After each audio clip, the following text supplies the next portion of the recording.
And I always say, you know, we're the good guys with firearms. If you're a concealed carry holder, for example, or you carry a gun because you're in a constitutional carry state and you have a constitutional right to, like we all do, we're the safest, most law-abiding segment of society.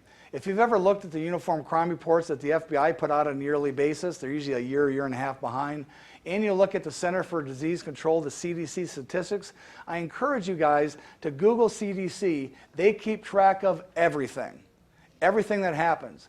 And when they take a look at this data, they realize, they look at the concealed carry holder now at the United States, we are the safest, most law-abiding segment of society, bar none. So pat yourself on the back, shake each other's hand, because you make it easier for every other state that wants to pass concealed carry legislation to say, hey, we've been doing it for 11 years in Ohio when blood wasn't running in the streets. I looked at Pennsylvania when we started the Buckeye Farms Association and we're trying to pass concealed carry laws.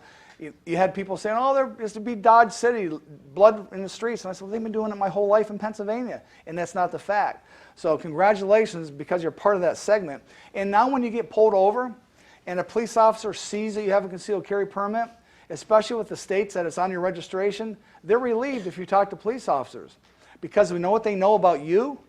They know that you haven't been convicted of a felony. You know they're not drug abusers. What do they know about anybody else? And that's always my argument when I'm asked to visit board of directors meetings for stores whose attorney somewhere up the corporate ladder told them to put a no gun sign on the door. My first thing is, well, you're in the state of Ohio. There's a minimum of 500,000 people at any point in time carrying a firearm concealed in the state of Ohio. Why don't you want our money?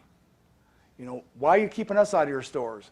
And then I say, what do you know about your other clients? If I'm a concealed carry holder, I've never been convicted of a felony or a drug offense. I'm a good guy. And if anybody's familiar with United Dairy Farmers and a chain of convenience stores throughout the country, I went into the board of directors meeting, and that's what made the difference. They had several people that were in a concealed carry class that I taught, managers, and then it all came down to, why don't you want my money? And, you know, money talks, and so. If you own or carry a gun, you owe it to yourself and your family to be totally prepared. Second Call Defense gives you complete legal protection for armed self-defense. It's the most comprehensive protection for armed self-defense in America. Join Second Call Defense today.